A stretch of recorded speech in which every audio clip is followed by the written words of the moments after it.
momento assim meio de desespero, acho que eu não consigo. Uma situação dificílima, nunca lidei com crianças com esse nível de agressividade. Eu voltei a ler Rogers e comecei a pôr em prática até do meu jeito. E num dado momento, há uma festa na escola, e o pessoal então do quarto ano, do antigo quarto ano primário, que então para a quinta série, resolveu fazer uma música para a escola. Nesse momento a escola funcionava já normalmente, as crises, a violência tinha cedido, a agressividade. A letra me surpreendeu, ela traduzia muito da abordagem. E foi assim, eles foram escrevendo juntos, foi um produto do grupo. Então era alguma coisa assim, essa escola é tão pequena, mas ela parece tão grande de tanto que a gente pode fazer aqui, tanta coisa que a gente pode fazer. Aqui as professoras explicam mais de 20 vezes sem fazer cara. Quando tem que falar que está errado, fala mesmo. Mas também a gente pode falar quando elas estão erradas. Pode conversar. Quando a gente acaba a lição antes, vai no clubinho da criatividade. E pode bolar um monte de coisa. Um não fica cutucando o outro. Essa escola deixou uma marca em mim, a gente quer deixar uma marca para ela, o nosso hino. Mais ou menos isso. Conversando depois, posteriormente com ele, eu tinha uma preocupação muito grande se eu estava fazendo certo. Ele disse, nunca trabalhei com criança pequena. O que você tem é uma influência minha. E eu entendi assim que não se é rogeriano, não se é igual o outro nunca. Mas é das influências que você constrói uma perspectiva, é da sua leitura. Porque talvez ele fizesse completamente diferente, chegasse, mas pelos mesmos princípios, um fazer diferente chegasse, claro, até uma situação muito melhor.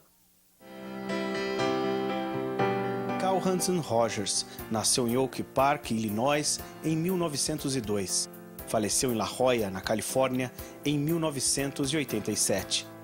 Formado em História e Psicologia, aplicou à educação princípios da psicologia clínica, área em que atuou por mais de 30 anos.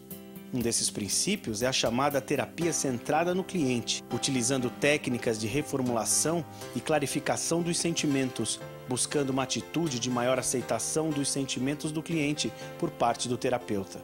Rogers é considerado um representante da corrente humanista em educação. Concebe o ser humano como sendo bom e curioso e que precisa de ajuda para poder evoluir. Daí a necessidade de técnicas de intervenção facilitadoras.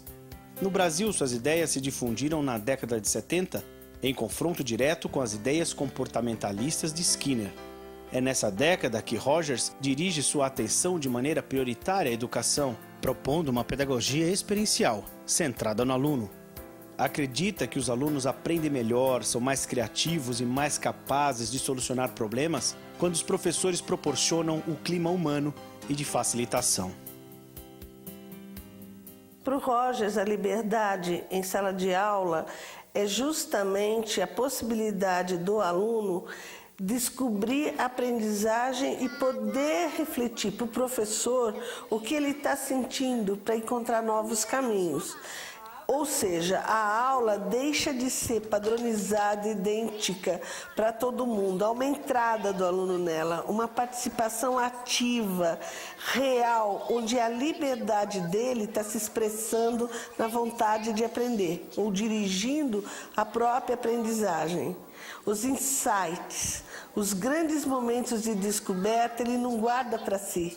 Ele coloca ali no grupo e o professor tem que estar muito preparado para acompanhar, porque senão a ditadura do conteúdo sufoca a liberdade do aprender.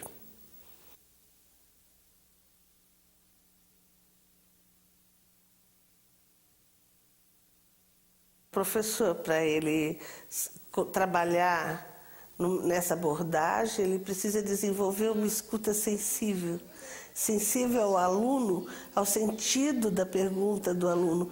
Ele precisa ter uma certa paciência, um compromisso com essa escuta. A escuta sensível, a escuta sem julgamento.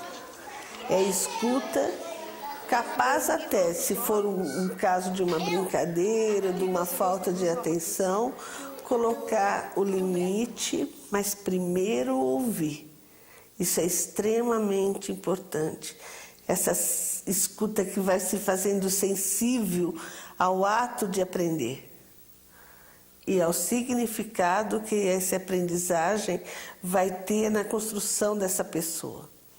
Para Rogers, é uma pessoa em construção, não um aluno construindo apenas comportamentos acadêmicos. Quando alguém exprime um sentimento, uma atitude ou uma opinião, nossa tendência é quase de imediatamente sentir está certo, que besteira ou não é normal. Raramente permitimos a nós mesmos compreender precisamente o que significa para essa pessoa o que ela está dizendo.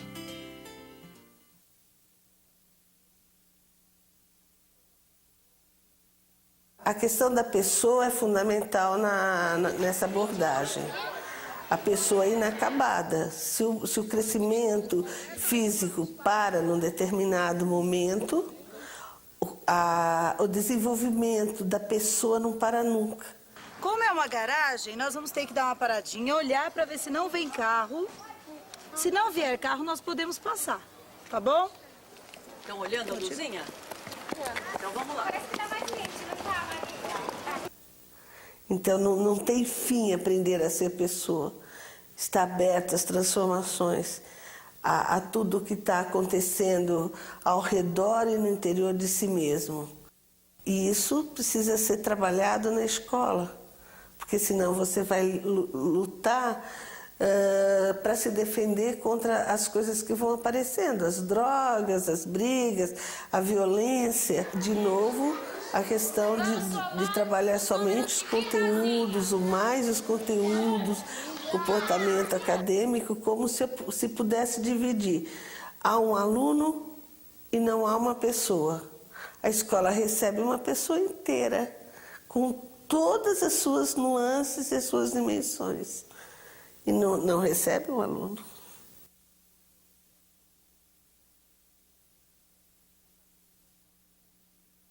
A facilitação significa uma situação em sala de aula em que o professor se coloca, porque ele tem uma escuta sensível, um olhar sensível ao aluno como indivíduo e ao grupo como um todo, e pela empatia, ele vai fazendo com que a aprendizagem seja conduzida de uma maneira em que ele funcione não como aquele que ensina, que cobra, que enche o pote do aluno de conteúdo, para depois ele poder cobrar, mas é aquele que vai ensinando e vai conduzindo de uma forma consciente, rigorosa e afetiva o aluno a aprender e a entender o significado, criar sentido,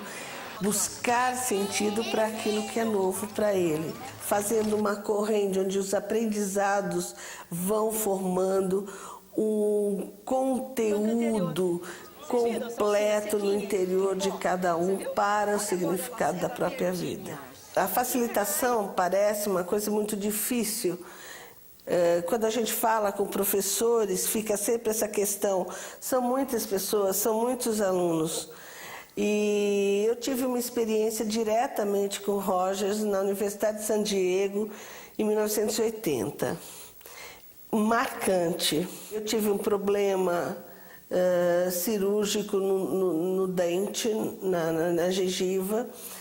E enquanto o Rogers falava lá na frente, conduzia um workshop, eu várias vezes fui sair para tomar aspirina, porque tinha muita dor. E mesmo o pessoal que estava no pequeno grupo não percebia, achava que eu tinha ido tomar água. E, de repente, numa das minhas saídas, Carl Roger sai pela outra porta e me encontra tomando água. E me pergunta, o que há? Porque você tem um olhar e uma postura de dor.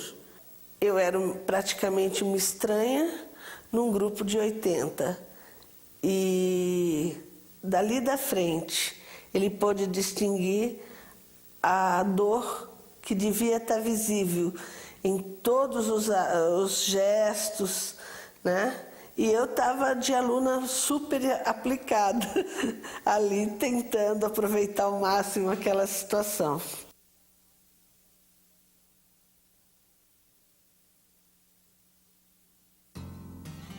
Quando tento ouvir-me e estar atento ao que experimento no meu íntimo, quanto mais procuro ampliar essa atitude de escutar os outros, mais respeito sinto pelos complexos aspectos da vida.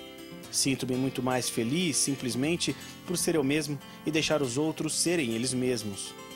Mas, paradoxalmente, na medida em que cada um aceita ser ele mesmo, descobre que não apenas muda, mas que as pessoas com quem ele tem relações mudam igualmente. Aceitar não é concordar. Ela vem antes de tudo. Aceitar que as pessoas são diferentes, né? Aceitar que as pessoas têm momentos que não estão idênticos aos nossos. O professor está dando aula, ele tem certeza que ele fez o máximo, mas o comportamento de alguns alunos fere, porque os alunos não estão reconhecendo isso. Como é que é essa história, né, na cabeça dele? Só que há um momento em que precisa compreender e aceitar que as pessoas estão com os seus outros conteúdos ali, dialogar aceitando o outro, olhando para o outro, é diferente de concordar. O concordar pode ser um lavar as mãos. Vocês não querem aprender? Dane-se. Nunca na abordagem seria isso. E eu até posso dizer para o aluno, eu concordo, eu entendo o que você está passando, mas não concordo com a forma como você está manifestando. Em princípio, ele se sente aceito. Isso deve ser muito difícil, é um momento difícil para você, mas esse seu jeito de manifestar, não posso concordar. Então, você não pode agredir o outro.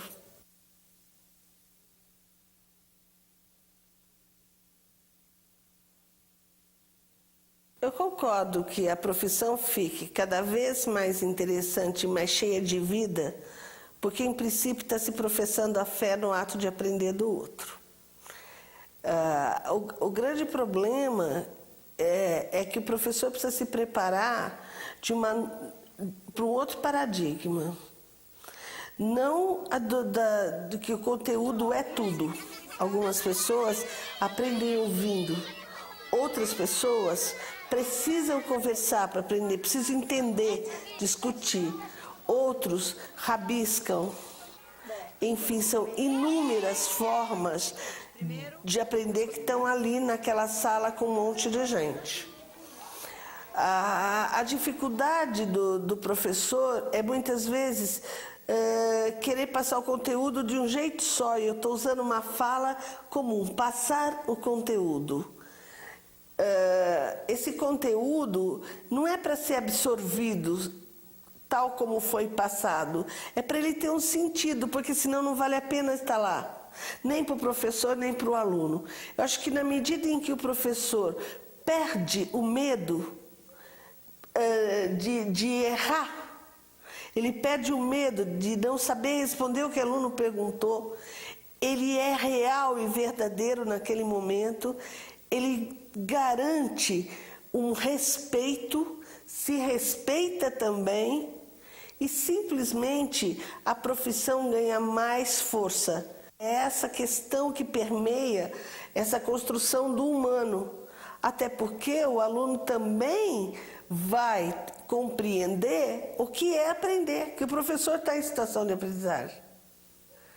A hora que tem um ser que não está numa situação de aprendizagem, mas deu-se ponto definitivo, é assim e acabou. E não é. A gente sabe que não é. O ensinar é uma consequência de colocar-se em aprendizagem.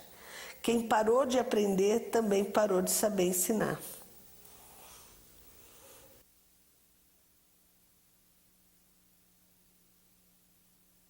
Um menino com uma dificuldade muito grande afetiva, uma criança muito complicada, com muita dificuldade, então, de conviver e de aprender. Isso mostra que essas coisas andam meio juntas, conviver e aprender. Aos poucos, fomos trabalhando com ele, com a mãe. Ele era um menino submetido a castigo muito grande, olhar no milho, tal, menino que não trabalhava muito bem as emoções, não chorava, não ria, sempre muito fechado. E num trabalho dele junto com a mãe, confessando junto, e ela disse que iria começar a fazer o que nós fazíamos na escola, dialogar, colocar limite, e não ia mais bater, nada disso. Se comprometeu, ele teve uma atitude pela primeira vez de uma emoção forte, de entender o que estava se passando com ele, de expressar isso. E com isso, essa barreira foi caindo, ele foi se aproximando e fazendo parte cada vez mais daquele grupo, daquela vida, das coisas que aconteciam ali na escola, na pré-escola. E depois ele foi para o 1º grau. E um dia ele apareceu com a professora dele, disse, vem aqui, né? E apresentou assim, essa é minha professora de agora, conta para ela como é que faz para dar certo, que para eu aprender.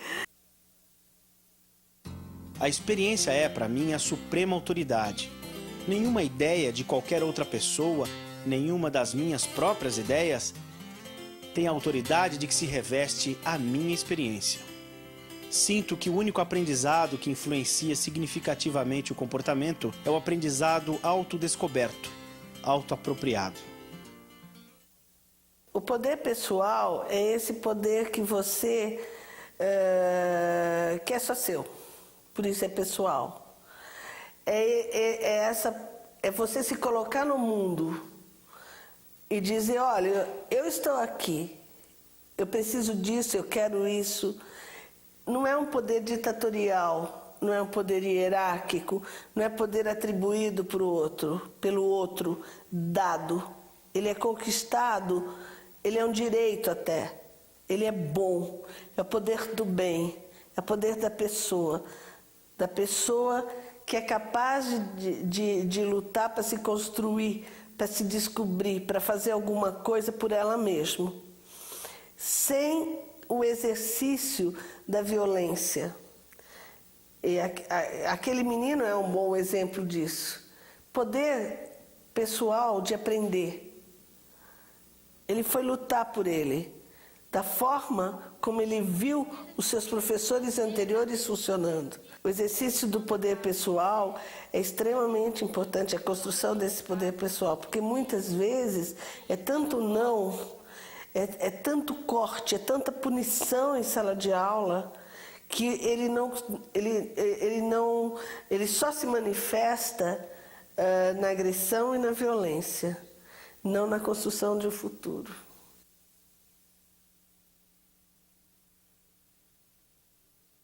O professor ser congruente faz parte das suas características de facilitador. Eu não posso ser uma facilitadora se eu não me conheço, se eu não estou... se a minha atitude não é congruente com o que eu sinto que eu estou vivendo. Muitas vezes, eu até uma vez escrevi sobre isso, em relação até a criança pequena, né, na pré-escola, existe uma fala que não corresponde de fato aos sentimentos do professor. É aquele excesso de fofinho, queridinho, e por trás disso, olha, eu vou ficar triste ser, há muita condição imposta, eu não gosto quando, só vai sair ser, o que me assustava era ver a criança dizendo, eu sou quietinho, né? Eu tô quietinho, né? Você gosta de mim, eu tô quietinho, eu tava bonzinho, né? Parte da conversa, do diálogo, sob condição, colocando o aluno sob uma condição para ser aceito, para ser amado, para ter um lugar ali. Isso ensina de alguma forma a criança a já não ser verdadeira e nem congruente, porque o professor não está sendo. Na verdade, ele pode dizer tranquilamente: João, eu entendo que você esteja chateado, mas jogar o livro do outro no chão não pode. Pessoal, vamos parar de fazer barulho? Com essa bagunça, eu não consigo trabalhar. Ele pode dizer, eu não consigo trabalhar legal com vocês desse meio. Eu preciso de silêncio para trabalhar. É ele que precisa de silêncio, não é a turma. Elas recebiam um prato feito todos iguaizinhos. E eu pedi então que fosse dado a elas o direito a liberdade de escolher como montar esse prato. A ideia é que eles fariam muita bagunça, que eles não comeriam as verduras. E nós organizamos as situações em mesas menores, com os professores comendo junto, por que não? E as crianças começaram a manifestar, então, como eles gostavam que o prato fosse feito. Isso lhes deu uma alegria, aquela coisa confusa da hora do almoço, que eles falavam que eles estavam ganhetas, criando situações de birra. Isso foi melhorando, porque eles estavam comendo do jeito que eles imaginavam que era melhor para eles, do jeito que eles gostavam, e experimentando tudo que era novo, e sem problema nenhum. Então, é um exercício pequeno, mas um exercício poderoso, de respeito e de uma escolha que é tão simples e que não faz diferença nenhuma. Um pouco mais de trabalho, pode ser, mas não é trabalho para construir uma pessoa, né? Aprendi nas minhas relações com as pessoas que não ajuda a longo prazo a agir como se eu fosse alguma coisa que não sou. A aprendizagem pode ser facilitada se o professor for congruente, se ele for a pessoa que verdadeiramente é e se tiver consciência plena de suas atitudes.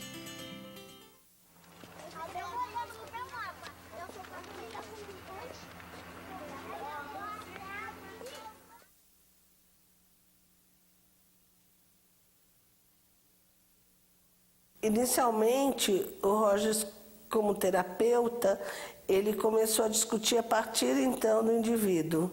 E até se falava muito nisso. É uma abordagem que não dá conta do grupo.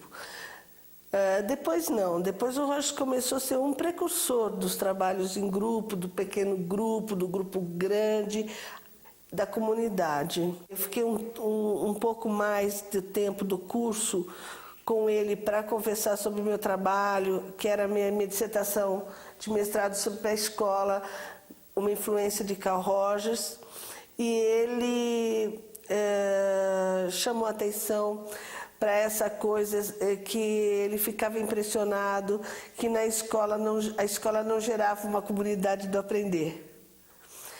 E a experiência, isso me marcou muito, e no meu trabalho com as crianças, eu tive uma demonstração muito clara da importância do grupo. E se você vai me dar licença, eu vou colocar isso. Nós tínhamos, após as aulas, sempre um trabalho de grupo com os professores, mas com as crianças por ali, até os pais pegarem. Eles viam os professores reunidos, conversando sobre o que acontecia no dia a dia, né?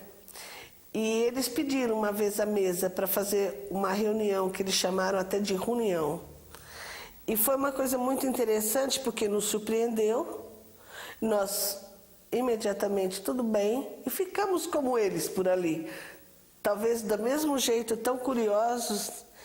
E eles estavam discutindo com uma das crianças que não podia bater e chorar, porque o menino batia e já chorava. Então, sempre parecia que ele que era a vítima. Eles dizendo que isso ia acabar. E numa outra situação que eu acho assim, que me marcou demais, e foi também inesperada, foi uma situação em que estava auxiliar a professora, eu estava no grupo também, porque eu fazia uma assessoria, acompanhava o grupo de vez em quando, né? E nesse dia, uma das crianças teve diarreia, um dos meninos. E no grupo não deu tempo dele sair, ele se sujou todo. E ele ficou constrangido e a auxiliar o tirou, saiu com ele, vamos lá, vamos trocar roupa, tal. E um dos meninos do grupo começou a chorar. E aquela coisa da escuta sensível e do olhar sensível é o que você está sentindo. Por que você está chorando? E o menino disse, eu estou sentindo uma coisa, porque ele ficou cagado e ninguém riu dele. Eu acho isso bom. Quer dizer, ele na expressão dele, chula, que eu repeti aqui, fiz questão de repetir do jeito que ele falou, ele percebeu uma dimensão do respeito do grupo para com o colega e que isso era diferente do que ele tinha vivido até então, né? Estava percebendo isso. E isso foi colocado em discussão no grupo de novo. Uma criança de 5 anos, 5 para 6 anos, uma importante constatação. Os grupos têm histórias próprias e a sala de aula é um grupo diferenciado. O que dá certo numa pode não dar na outra. A maior parte das vezes não dá. Então, acho que o que ele traz de uma contribuição muito grande nessa questão de grupo é: que grupo é esse? Que vida é essa? Quais são as bases de construção dele? Qual é a ameaça que temem e qual é o tamanho da ameaça que eles geram quando estão juntos? Escute, pode ver.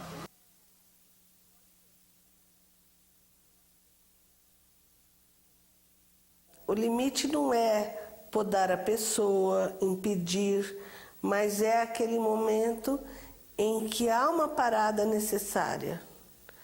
O limite, ele protege. E com as crianças de pré-escola, eu percebi a ausência, uma tendência à ausência dos limites. Uma falsa ideia de poder que os pais acabam dando e que os professores também. Então pode tudo e não pode nada, pode tudo desde que ninguém tenha que entrar em contato com o que está se passando na cabeça das crianças. Ou então não pode nada, que não é o limite. O limite é um não necessário e não um festival de recusa. O limite tem sentido, que diziam que as crianças saíam da frente da televisão. Eu dizia, minha senhora, tem um botão que desliga, é o mesmo que liga. Sabe, se foi ligada, é possível ser desligada. É o mesmo botão. Eu uma vez fiquei tão preocupada, a escola ficou tão preocupada com as reclamações, com os problemas em relação a não come, e nós fizemos uma mesa de tudo que os pais reclamavam das crianças. Salsicha, doce, não sei o quê, não sei o quê, não sei o quê.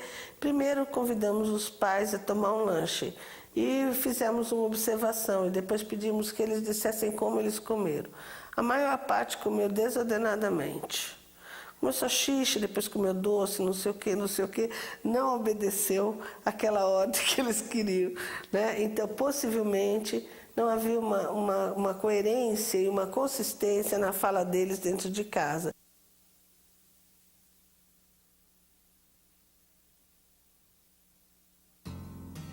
Por aprendizagem significativa, entendo aquela que é mais do que uma acumulação de fatos. é uma aprendizagem que provoca uma modificação, quer seja no comportamento do indivíduo, na orientação futura que escolhe ou nas atitudes e personalidade. Verifica-se mais facilmente uma aprendizagem significativa quando as situações são percebidas como problemáticas. Uma preocupação que existe em relação a essa abordagem é dela ficar muito mais no lado emocional, do comportamento, e deixar de lado os conteúdos importantes para que os alunos tenham acesso, então, às carreiras, a tudo isso. Mas isso não é verdade.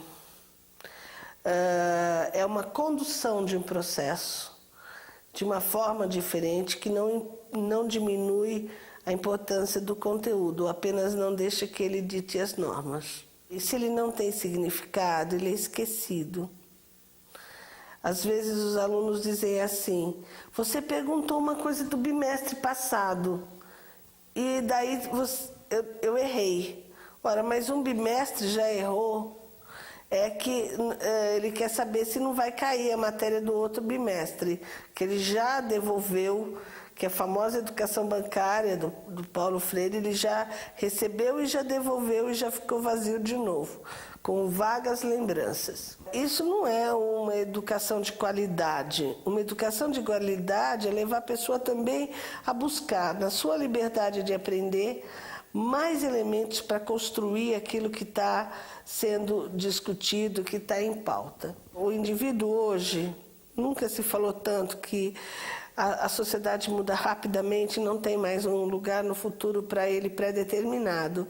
É esse conteúdo que põe o aluno lá. Eu estava falando com um educador que disse assim: eu fiz as melhores escolas, mas eu não sabia que eu ia lidar com anorexia, droga, violência, nesse nível dentro da escola. A escola é uma surpresa também para os próprios educadores. Acho que tem que encontrar caminhos. Não estou dizendo que esse seja o caminho certo, mas que precisa redefinir caminhos, sim. Como é que eu posso ter certeza que o mercado receberá uma pessoa porque tem determinado conteúdo? Eu acho que se ela tiver tolerância, capacidade de lidar com frustração, interesse em aprender, descobrir caminhos para realizar a sua aprendizagem, descobrir como é que ela viaja na internet, como ela navega, como é que ela procura conhecer pessoas, que contato ela precisa ter com gente da profissão que lhe interessa ou da sua carreira, como é que ela lida com as suas emoções e principalmente com as suas frustrações, o que ela pode criar, como é que ela aglutina um grupo, como é que ela pertence a um grupo. Ela vai ter mais sucesso do que se ela só souber o conteúdo. Recentemente, na universidade, uma aluna que está fazendo até pós-graduação, especialização, disse taxativamente o seguinte: eu venho aqui para pegar o conteúdo e levar lá na empresa, né? E isso tem que dar certo. E eu disse a ela: e se você mudar de empresa? Ela falou: aí complica. Um professor que tive dizia: não seja um vagão de munições, seja um espingarda. Julgo que a maior parte dos educadores partilharia da opinião de que o conhecimento existe principalmente para ser utilizado.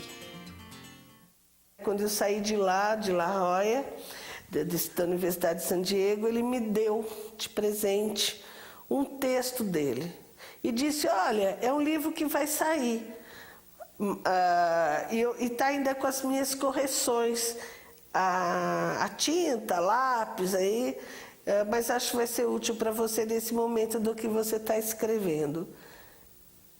E isso é aquela confiança básica. Ele tinha mesmo, né?